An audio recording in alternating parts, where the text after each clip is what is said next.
Israeli Mossad যেভাবে Iraq থেকে Soviet যুদ্ধ বিমান ছিনতাই করে। মের আহমেদ যখন ইসরায়েলের গোয়েন্দা সংস্থা মোসাদের প্রধান হলেন 1963 সালের 25শে মার্চ, তখন তিনি বেশ কয়েকজন ইসরায়েলি প্রতিরক্ষা কর্মকর্তার সঙ্গে দেখা করে জিজ্ঞাসা করেছিলেন যে ইসরায়েলের সুরক্ষায় মোসাদের সবচেয়ে বড় অবদান কি হতে পারে। সকলেই বলেছিলেন যে তারা যদি কোনোভাবে সোভিয়েত ইউনিয়নের একটা MiG-21 বিমান ইসরায়েলে আনতে পারে তাহলে সেটা একটা দুর্দান্ত কাজ হবে। আসল কাহিনী অবশ্য শুরু হয় যখন এজার ওয়াইজম্যান ইসরায়েলি বিমান বাহিনীর প্রধান হন। তিনি প্রতি 2-3 সপ্তাহে মের আহমেদের সঙ্গে সকালের নাস্তা করতেন। সেরকমই এক বৈঠকে মের আহমেদ তাকে জিজ্ঞাসা করেছিলেন যে তিনি মিস্টার ওয়াইজম্যানের জন্য কি করতে পারেন। এক মুহূর্ত সময় নষ্ট না করে মিস্টার ওয়াইজম্যান উত্তর দিয়েছিলেন, আমি একটি MiG-21 চাই। মের আহমেদ তার বই হেড টু হেডে লিখেছেন, আমি মিস্টার ওয়াইজম্যানকে বলেছিলাম, আপনি কি পাগল হয়ে গেছেন? পুরো পশ্চিমা বিশ্বে একটিও মিগ বিমান নেই। কিন্তু মিস্টার ওয়াইজম্যান তার কথায় অটল হয়ে রইলেন। তিনি বললেন, যে করেই হোক আমাদের একটা MiG-21 চাই, এর জন্য আপনি আপনার সব শক্তি লাগিয়ে দিন। আমি রহফিয়া ওয়ার্ডিকে দায়িত্ব দিলাম, যিনি এর আগে মিশর আর সিরিয়া থেকে ওই বিমানগুলো আনার ব্যর্থ চেষ্টা করেছিলেন, লিখেছেন মিস্টার আহমেদ। তার কথায়, আমরা অনেক মাস ধরে পরিকল্পনা করেছিলাম, তবে আমাদের সব থেকে বড় সমস্যা ছিল যে এই কাজটা করা হবে কি করে। খোঁজ পাওয়া গেল এক ইরাকি পাইলটের। সোভিয়েত ইউনিয়ন 1961 সাল থেকে আরব দেশগুলোকে MiG-21 দেওয়া শুরু করে। ডোরন গ্যালোর তার প্রবন্ধ স্টিলিং এ সোভিয়েত মিগ অপারেশন ডায়মন্ডে লিখেছেন, 1963 সালের মধ্যে MiG-21 মিশর, সিরিয়া ও ইরাকের বিমান বাহিনীগুলোতে একটি গুরুত্বপূর্ণ স্থান নিয়েছিল। রাশিয়ানরা এই বিমানের জন্য সর্বোচ্চ স্তরের গোপনীয়তা বজায় রাখত। আরব দেশগুলোকে বিমান দেওয়ার সব থেকে বড় শর্ত ছিল বিমানটি তাদের ভূমিতে থাকলেও বিমানের নিরাপত্তা, প্রশিক্ষণ ও রক্ষণাবেক্ষণের দায়িত্ব সোভিয়েত কর্তৃপক্ষের হাতেই থাকবে, লিখেছেন মিস্টার গ্যালোর। পাশ্চাত্যের কারোই MiG-21 এর ক্ষমতা নিয়ে কোনো ধারণা ছিল না। মিস্টার গ্যালোর লিখেছেন, মিস্টার ওয়ার্ডি আরব দেশগুলোকে এই সম্পর্কে খোঁজ খবর করতে শুরু করেছিলেন। কয়েক সপ্তাহ পরে ইরানে ইসরায়েলি সামরিক অ্যাটাশে ইয়াকভ নিমার্দির কাছ থেকে তিনি খবর পেলেন যে ইয়োসেফ শিমিশ নামে একজন ইরাকি ইহুদিকে চেনেন তিনি, যিনি আবার দাবি করেছেন যে তার সঙ্গে একজন ইরাকি পাইলটের পরিচয় আছে, যার পক্ষে ইরাক থেকে একটা MiG-21 ইসরায়েলে আনা সম্ভব। মিস্টার শিমিশ অবিবাহিত ছিলেন এবং হৈহুল্লোড় করে জীবন কাটাতে অভ্যস্ত ছিলেন। মানুষের সঙ্গে বন্ধুত্ব পাতিয়ে তার পূর্ণ আস্থা জয় করার এক আশ্চর্যজনক ক্ষমতা ছিল তার। বাগদাদে মিস্টার শিমিশের একজন খ্রিস্টান বান্ধবী ছিলেন, যার বোন কামিলা ইরাকি বিমান বাহিনীর খ্রিস্টান পাইলট ক্যাপ্টেন মুনির রেডফাকে বিয়ে করেছিলেন।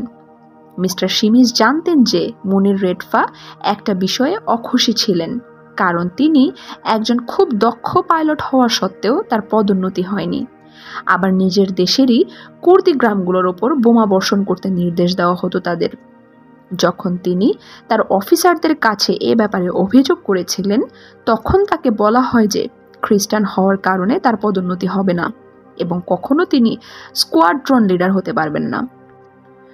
মিস্টার রেডফা খুব উচ্চাকাঙ্ক্ষী ছিলেন। তিনি বুঝে গিয়েছিলেন যে ইরাকে তার আর থাকার কোনো মানে নেই। মিস্টার শিমিশ প্রায় 1 বছর ধরে তরুণ পাইলট মিস্টার রেডফার সঙ্গে যোগাযোগ রাখার পরে শেষমেশ তাকে গ্রিসের এথেন্স যেতে রাজি করান। ইরাকি কর্মকর্তাদের মিস্টার শিমিশ জানান, মিস্টার রেডফার স্ত্রী গুরুতর অসুস্থ এবং পশ্চিমা চিকিৎসকদের দেখালেই তাকে বাঁচানো সম্ভব। তাদের অবিলম্বে গ্রিসে নিয়ে যাওয়া উচিত। তিনি কর্মকর্তাদের এটাও বোঝান যে মিস্টার রেডফাকেও তার স্ত্রীর সঙ্গে সেখানে যাওয়ার অনুমতি দেওয়া উচিত, কারণ তিনি পরিবারের একমাত্র ব্যক্তি যিনি ইংরেজি বলতে পারেন। ইরাকি কর্তৃপক্ষ রাজি হয়ে যায় এবং মুনির রেডফাকে তার স্ত্রীর সঙ্গে এথেন্সে যাওয়ার অনুমতি দেওয়া হয়। Operation diamond. ইসরায়েলি বিমান বাহিনীর আরেক পাইলট কর্নেল লিরনকে মিস্টার রেডফার সঙ্গে অ্যাথেন্সে দেখা করতে পাঠান মোসাদ। মোসাদ মিস্টার রেডফার জন্য কোড নাম দিয়েছিলেন ইয়াহোলম, যার অর্থ হীরা, আর ওই পুরো মিশনের নাম দেওয়া হয়েছিল অপারেশন ডায়মন্ড। একদিন লিরন মিস্টার রেডফাকে জিজ্ঞাসা করলেন, আপনি যদি আপনার বিমানটা নিয়ে ইরাক ত্যাগ করেন তবে শেষমেশ কি হতে পারে? জবাবে মিস্টার রেডফা বলেন, ওরা আমাকে মেরে ফেলবে। কোনো দেশই আমাকে আশ্রয় দিতে রাজি হবে না।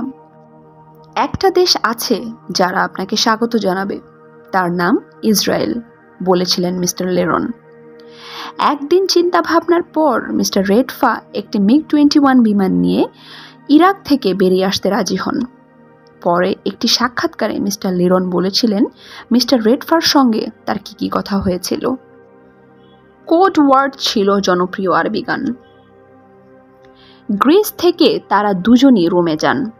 সেখানে মিস্টার শিমিশ এবং তার এক বান্ধবীও এসেছিলেন। এর কয়েকদিন পর ইসরায়েলি বিমান বাহিনীর গোয়েন্দা বিভাগের রিসার্চ অফিসার হিসেবে কর্মরত ইয়েহুদা পোরাতো সেখানে পৌঁছান। ইসরায়েলি গোয়েন্দা সংস্থা এবং মিস্টার রেডফার মধ্যে কিভাবে যোগাযোগ থাকবে সেটা রোমেই চূড়ান্ত হয়ে গিয়েছিল। মাইকেল বারজুহার আর নিসিম মিশাল তার বই the greatest mission of the Israeli secret service মোসাদে লিখেছেন, সিদ্ধান্ত নেওয়া হয়েছিল যে মিস্টার রেডফা যখন ইসরায়েলি রেডিও স্টেশন কোল থেকে বিখ্যাত আরবি গান মারহাবাতে মারহাবাতে শুনতে পাবেন, সেটাই হবে তার জন্য ইরাক ত্যাগের সংকেত। মিস্টার রেডফার ধারণা ছিল না যে মোসাদের প্রধান মের আহমেদ রোমেই বসে নিজে তার উপর নজর রাখছেন। ব্রিফিংয়ের জন্য মিস্টার রেডফাকে ইসরায়েলে ডাকা হয়েছিল, যেখানে তিনি মাত্র 24 ঘন্টা ছিলেন। সেই সময়ে তাকে বিস্তারিত পরিকল্পনা জানানো হয়। সেখানেই তাকে গোপন কোডও দেওয়া হয়। ইসরায়েলি গুপ্তচররা তাকে তেল আবিবের প্রধান সড়ক অ্যালেনবি স্ট্রিটে নিয়ে যায়। সন্ধ্যায় তাফার একটি ভালো রেস্টুরেন্টে তাদের খাবার খাওয়ানো হয়। সেখান থেকে মিস্টার রেডফা আবারও এথেন্সে যান এবং জাহাজ বদল করে বাগদাদে ফেরেন। গোপন পরিকল্পনার চূড়ান্ত পর্যায়ের প্রস্তুতি শুরু হয়। আরও একটি সমস্যা ছিল, পাইলটের পরিবারকে কি করে আগে থেকেই প্রথমে যুক্তরাজ্য আর তারপরে যুক্তরাষ্ট্রে সরিয়ে দেওয়া যায়। মিস্টার রেডফার বেশ কয়েকজন বোন এবং ভগ্নিপতিও ছিল যাদের আগে থেকেই ইরাক থেকে বের করে আনা জরুরি ছিল, কিন্তু তাদের পরিবারের ইসরায়েলে নিয়ে আসার পরিকল্পনা করা হলো। মাইকেল বারজুহার এবং নিসিম মিশাল লিখেছেন, এই গোটা পরিকল্পনা সম্পর্কে মিস্টার রেডফার স্ত্রী কামিলার কোনো ধারণা ছিল না, আর মিস্টার রেডফাও তাকে সত্যিটা বলতে ভয় পেয়েছিলেন। মুনির রেডফা স্ত্রীকে শুধু বলেছিলেন যে তিনি একটা লম্বা সময়ের জন্য ইউরোপে যাচ্ছেন। 2 সন্তানকে নিয়ে স্ত্রীকে আগেই আমস্টারডামে যেতে বলেন মিস্টার রেডফা। সেখান থেকে তাদের জন্য অপেক্ষারত মোসাদের লোকেরা তাদের প্যারিসে নিয়ে যায়, যেখানে লিরনের সঙ্গে মিস কামিলার দেখা হয়। ওই লোকেরা যে কারা সে ব্যাপারে মিস্টার রেডফার স্ত্রী কোনো ধারণাই করতে পারেননি। স্ত্রী যখন জানতে পারলেন, মিস্টার লিরন স্মৃতিচারণ করেছেন। ওদের একটি ছোট অ্যাপার্টমেন্টে রাখা হয়েছিল, যেখানে শুধু একটি ডবল বেড ছিল। আমরা একই বিছানায় বসেছিলাম। ইসরায়েলে ফিরে যাওয়ার আগের রাতে মিস কামিলাকে বলেছিলাম যে আমি একজন ইসরায়েলি অফিসার এবং আপনার স্বামী পরের দিন সেখানে পৌঁছাবেন। তিনি সারা রাত ধরে কেঁদেছিলেন, বলেছিলেন যে তার স্বামী একজন বিশ্বাসঘাতক, আর যখন তার ভাইয়েরা জানতে পারবে যে তিনি কি করেছেন তখন তারা তাকে খুন করে ফেলবে। তবে তিনি এটাও বুঝে গিয়েছিলেন যে তার সামনে কোনো বিকল্প নেই। একজোড়া ফুলে ওঠা চোখ আর একটি অসুস্থ শিশুকে নিয়ে বিমানে চেপে আমরা ইসরায়েলে ফিরে আসি, লিখেছিলেন মিস্টার লিরন। ইউরোপের একটি মোসাদ স্টেশনে 1966 সালের 17 জুলাই মুনির রেডফার কাছ থেকে একটি সাংকেতিক বার্তা পৌঁছায় যে তিনি ইরাক থেকে ওড়ার জন্য সম্পূর্ণ প্রস্তুতি নিয়েছেন। মুনির রেডফা 14 অগস্ট একটি MiG-21 নিয়ে আকাশে ওড়েন, কিন্তু বৈদ্যুতিক ব্যবস্থার ত্রুটির কারণে তাকে বিমানটি ফিরিয়ে নিয়ে রশিদ এয়ারবেজে অবতরণ করতে হয়। আবারও উড়ল মিগ। পরে মুনির রেডফা জানতে পারেন বিমানটির ত্রুটি অতটা গুরুতর ছিল না। আসলে ফিউজের কারণে তার ককপিট ধোঁয়ায় ভরে গিয়েছিল। কিন্তু তিনি কোনো ঝুঁকিও নিতে চাননি। তাই তিনি বিমানটি নিয়ে রশিদ এয়ারবেজে ফিরে আসেন। 2 দিন পর আবার একই MiG-21 নিয়ে যাত্রা শুরু করেন। পূর্ব নির্ধারিত পথেই বিমানটি উড়তে থাকে। মাইকেল বার্ডজোহর এবং নিশিন মিশাল লিখেছেন, মুনির প্রথমে বাগদাদের দিকে উড়ছিলেন, কিন্তু পরে বিমানটির মুখ তিনি ইসরায়েলের দিকে ঘুরিয়ে দিয়েছিলেন। ইরাকি কন্ট্রোল রুম বিষয়টি লক্ষ্য করে তাকে ফিরে আসার জন্য বারবার বার্তা পাঠায়। মুনির রেডফা ওই বার্তাগুলোতে কর্ণপাত না করলে কন্ট্রোল রুম হুমকি দেয় যে বিমানটিকে গুলি করে নামিয়ে আনা হবে। এরপর মুনির রেডফা তার রেডিও বন্ধ করে দেন। ইসরায়েলি আকাশসীমায় প্রবেশের সঙ্গে সঙ্গেই যাতে মুনির রেডফার MiG-21টিকে পথ দেখিয়ে ইসরায়েলি বিমান ঘাঁটিতে নিয়ে যাওয়া হয়, তার জন্য 2 জন ইসরায়েলি পাইলটকে মোতায়েন করা হয়েছিল। বিমানটি ইসরায়েলের মাটি ছুঁল। ইসরায়েলের অন্যতম সেরা পাইলট হিসেবে বিবেচিত রেন প্যাকারকে দায়িত্ব দেওয়া হয়েছিল মিস্টার রেডফাকে পথ দেখিয়ে নিয়ে আসার। রেন প্যাকার বিমান বাহিনীর কন্ট্রোলকে বার্তা পাঠালেন, আমাদের অতিথি গতি কমিয়ে দিয়েছেন আর আঙ্গুল তুলে আমাকে সংকেত দিয়েছেন যে তিনি এবার অবতরণ করতে চান। বাগদাদ থেকে আকাশে ওড়ার 65 মিনিট পর রাত 8টায় মিস্টার রেডফার বিমানটি ইসরায়েলের হৈজর বিমান ঘাঁটিতে অবতরণ করে। অপারেশন ডায়মন্ড শুরু হওয়ার 1 বছরের মধ্যে সেই যুগের সব থেকে উন্নত বিমান MiG-21 ইসরায়েলি বিমান বাহিনীর দখলে আসে। অসম্ভবকে সম্ভব করে ফেলেছিল মোসাদ। অবতরণের পর শ্রান্ত ও কিছুটা বিচলিত মুনির রেডফাকে হৈজর বিমান ঘাঁটি বেস কমান্ডারের বাসভবনে নিয়ে যাওয়া হয়। সেখানে অনেক সিনিয়র ইসরায়েলি কর্মকর্তা তার সম্মানে একটি পার্টি দিয়েছিলেন। তবে ওই সময়ে তিনি কি মানসিক পরিস্থিতির মধ্যে দিয়ে যাচ্ছিলেন সেটা না বুঝেই অনেক সিনিয়র ইসরায়েলি কর্মকর্তা মিস্টার রেডফাকে সম্মানে একটি পার্টি আয়োজন করেছিলেন। মুনির রেডফার পার্টির এক কোণে বসেছিলেন, একটা কথাও বলেন জনসমক্ষে মুনির রেডাফ। কিছুক্ষণ বিশ্রাম নেওয়ার পরে মিস্টার রেডাফ নিশ্চিত হলেন যে তার স্ত্রী সন্তানেরা ইসরায়েলের উদ্দেশ্যে বিমানে উঠেছে। মুনির রেডাফকে একটি সংবাদ সম্মেলনের জন্য নিয়ে যাওয়া হয়েছিল। সেখানে তিনি বলেন কিভাবে ইরাকে খ্রিস্টানরা নির্যাতিত হচ্ছে এবং কিভাবে তারা নিজেদের জনগণ কুর্দির ওপর বোমা বর্ষণ করছে। সংবাদ সম্মেলন শেষে মিস্টার মুনিরকে তেল আবিবের উত্তরে সমুদ্র তীরবর্তী শহর হারজেলিয়ায় তার পরিবারের সঙ্গে দেখা করতে নিয়ে যাওয়া হয়। অনেক পরে মেয়ের আহমেদ লিখেছেন যে আমি তাকে শান্ত করার, তাকে উৎসাহ করার জন্য যথাসাধ্য চেষ্টা করেছিলাম।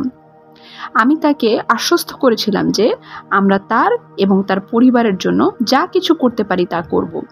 কিন্তু মুনিরের পরিবার, বিশেষত তার স্ত্রী, সহযোগিতা করতে প্রস্তুত ছিলেন না।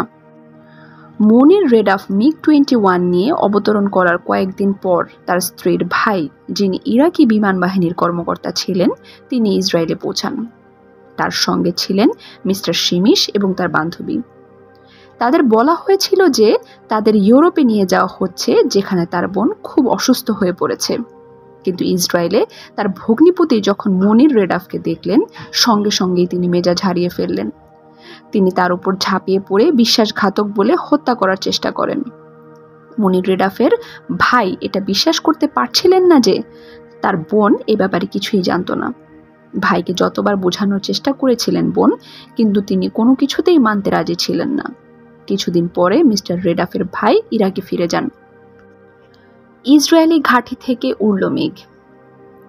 ওই MiG-21 বিমানটি প্রথম ওড়ান ইসরায়েলের সব থেকে দক্ষ বিমান বাহিনীর পাইলট ড্যানি শাপিরা। বিমানটি নামিয়ে আনার একদিন পর বিমান বাহিনী প্রধান তাকে ডেকে বলেন, আপনি হবেন প্রথম পশ্চিমা পাইলট যিনি MiG-21 উড়াবেন।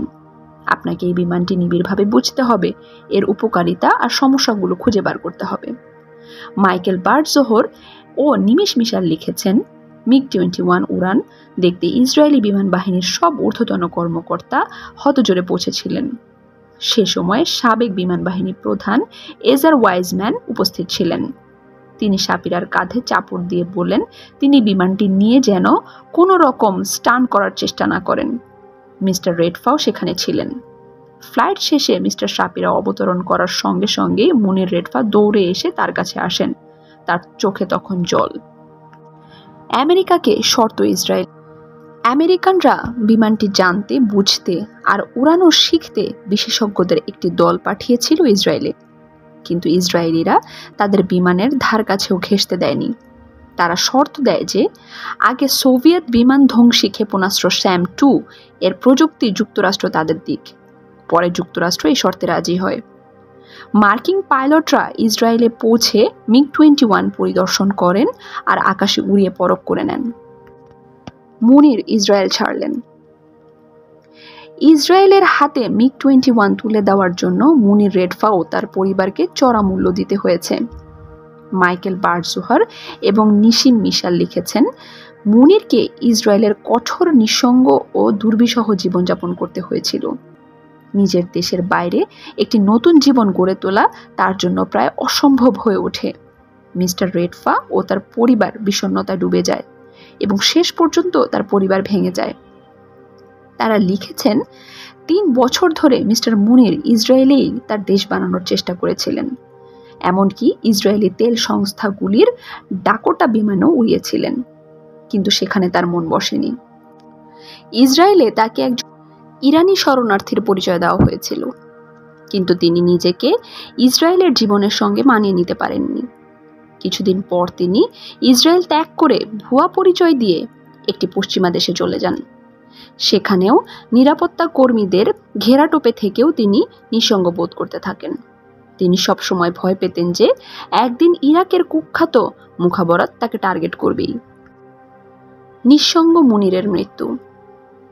ইসরায়েলে MiG-21 নিয়ে আসার 22 বছর পরে মুনির রেডফা 1988 সালের অগাস্টে হার্ট অ্যাটাকে মারা যান। মুনির রেডফার সম্মানে মোসাদ একটি স্মরণ সভার আয়োজন করে। সেটি ছিল এক অবিস্মরণীয় দৃশ্য, যে এক ইরাকি পাইলটের মৃত্যুতে শোক প্রকাশ করছে ইসরায়েলের গোয়েন্দা সংস্থা। পরবর্তীতে মিস্টার রেডফার জীবন নিয়ে 2টি জনপ্রিয় চলচ্চিত্র নির্মিত হয়, স্টিল দ্য স্কাই এবং গেট মি MiG-21। আর তার উড়িয়ে আনা MiG-21 বিমানটি ইসরায়েলের হতেজারিন বিমান বাহিনীর জাদুঘরে নিয়ে যাওয়া হয়। সেখানে এখনও রাখা আছে বিমানটি। তথ্যভিত্তিক এবং শিক্ষামূলক ইউটিউব চ্যানেল বইপড়িতে আপনাকে স্বাগতম। আপনার পছন্দ অনুযায়ী সাজানো হয়েছে আমাদের প্লেলিস্ট। আমাদের চ্যানেলে রয়েছে বাংলার ঘটনা প্রবাহ, ইতিহাসের সাক্ষী, বাংলা সাহিত্য, প্রকৃতি ও ভূগোল বিষয়ক, এক্সেল এবং ওয়ার্ড সম্পর্কিত, রয়েছে ছোট গল্প এবং বাংলার ইতিহাসসমূহ, মনীষীদের জীবন সহ আরও অনেক তথ্য। ইতিহাস এবং নতুন নতুন তথ্য সম্পর্কে জানতে আজই সাবস্ক্রাইব করুন বইপড়ি ইউটিউব চ্যানেল।